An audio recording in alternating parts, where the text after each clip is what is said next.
L'année 844 ne va pas être très bonne pour les Francs. Charles le Chauve a décidé de passer Noël 843 à Tours jusqu'à la fin de l'hiver. Les beaux jours arrivant, il doit partir en Aquitaine pour mater quelques révoltes. Alors il demande à Hervé d'Herbauges, le fils de Renaud d'Herbauges, ainsi qu'à Bernard de Poitiers de contrôler les frontières de l'Anjou et du pays nantais. Sauf que, à Nantes, il y a Lambert II de Nantes, vaillant guerrier qui prouvera encore par la suite sa vaillance et qui a décidé de ne pas se laisser faire. Est-ce que lui et Nominoé se sont concertés? Le fait est que l'été 844, Lambert II agresse Hervé d'Herbauges et Bernard de Poitiers et les tue tous les deux. Pendant ce temps-là, Nominoé fonce sur Le Mans. Il rasie complètement la région et est sur le point de détruire la ville lorsqu'un message lui parvient. Les Vikings sont en Bretagne, il faut rentrer.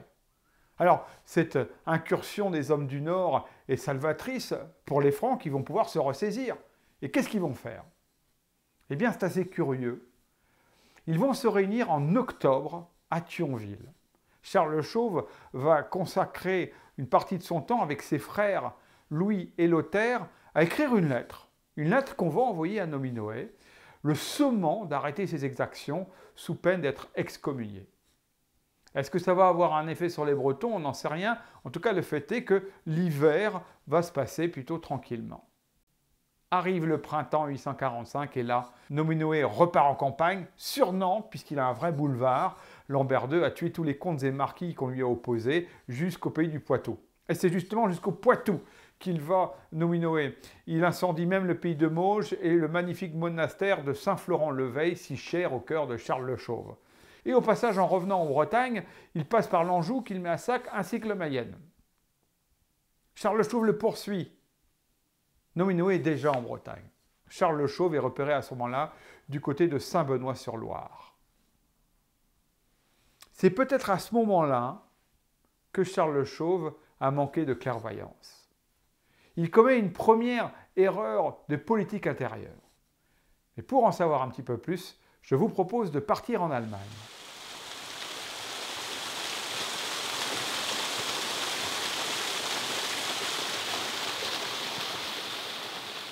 Nous sommes ici à Paderborn, au nord de Cologne. Alors pourquoi cette destination? Parce que Louis le Pieux avait 8 ans lorsqu'il va rencontrer son père pour la dernière fois.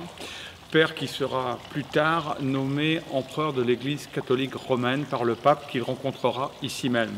Alors Paderborn, c'est la ville aussi dans laquelle Charlemagne aimait se baigner. C'est aussi là qu'il rencontrait tous ses princes pour renforcer son armée. Et c'est ici donc que 200 sources jaillissent quotidiennement pour donner leur nom à cette ville.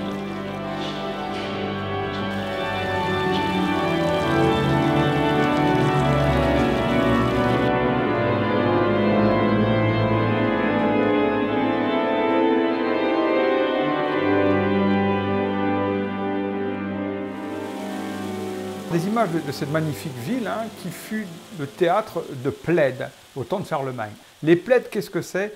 Eh bien, ce sont les assemblées qui se tiennent 2 fois par an chez les Francs et qui permettent de décider en gros de toute la politique à mener pour la demi-douzaine de mois à venir. Généralement, la plus importante se fait au mois d'octobre. On y réunit les barons, les vassaux et tous les chefs de guerre pour avoir vraiment une vision d'ensemble.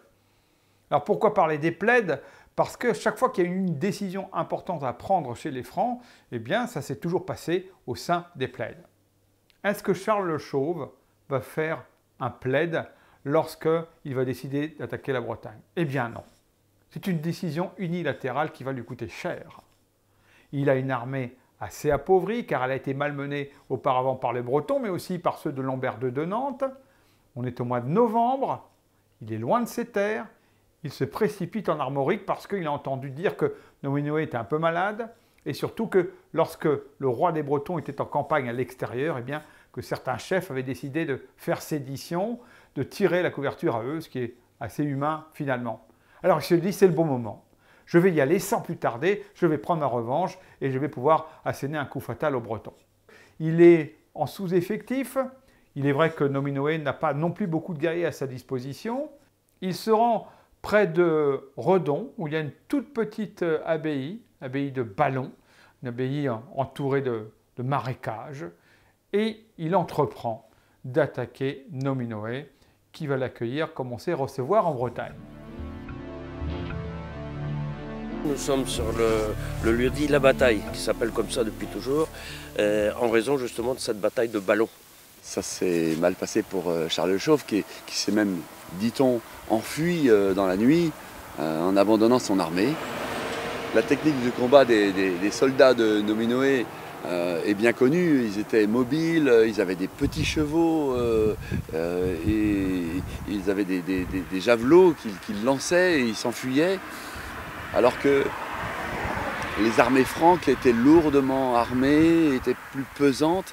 Et dans ce territoire ici, entre l'Oust et la Vilaine, un territoire de marécage, un territoire de bois, c'était pas assez manœuvrant pour leur armée. Les Francs étaient une armée constituée, alors que les troupes bretonnes étaient beaucoup plus légères et n'ont pas accepté le combat face à face. Ça a été un peu de la guérilla. La bataille s'est déroulée dans la journée et dans la nuit, Charles le Chauve a eu peur et puis il est monté sur son cheval, il a pris son trésor et il est parti, en laissant ses troupes, ce qui a bien sûr donné la conclusion de la bataille en faveur des Bretons. Les chroniqueurs locaux du 19e siècle évoquaient cette bataille avec pas mal d'imprécisions d'ailleurs historiques que les chercheurs d'aujourd'hui cherchent toujours à améliorer. Et ils ont prétendu que la tradition locale, les paysans, se rappelaient de ce ruisseau de la Bataille qui va à 5 km d'ici se jeter dans l'Oust. Ce ruisseau de la Bataille avait été rougi par le sang des combattants pendant les jours qui ont suivi cette bataille.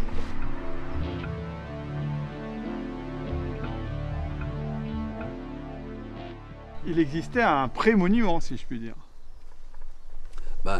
Dès le 19e siècle, la croix de schiste ici a été érigée. On suppose que c'était en commémoration de cette bataille. Cette deuxième croix date de Rafik Tulou dans les années 1950. Depuis, ce lieu de commémoration avait été fréquenté par le mouvement breton, par les historiens.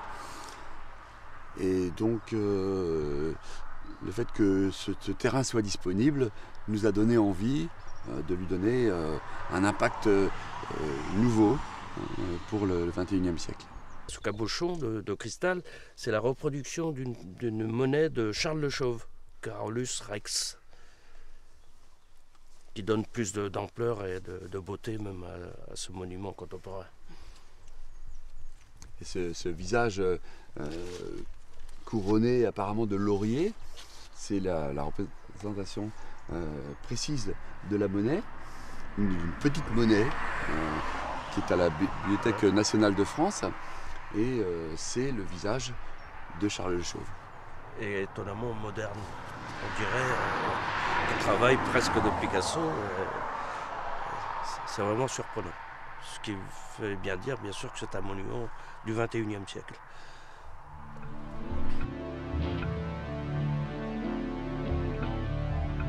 Le problème avec la bataille de Ballon, c'est que Charles le Chauve a disparu. Panique chez les Francs. Charles le Chauve s'est enfui. Il est au Mans. Nominoé l'apprend et fonce aussi sur le Mans, massacrant au passage tout ce qui se trouve dans le Bessin et le Maine.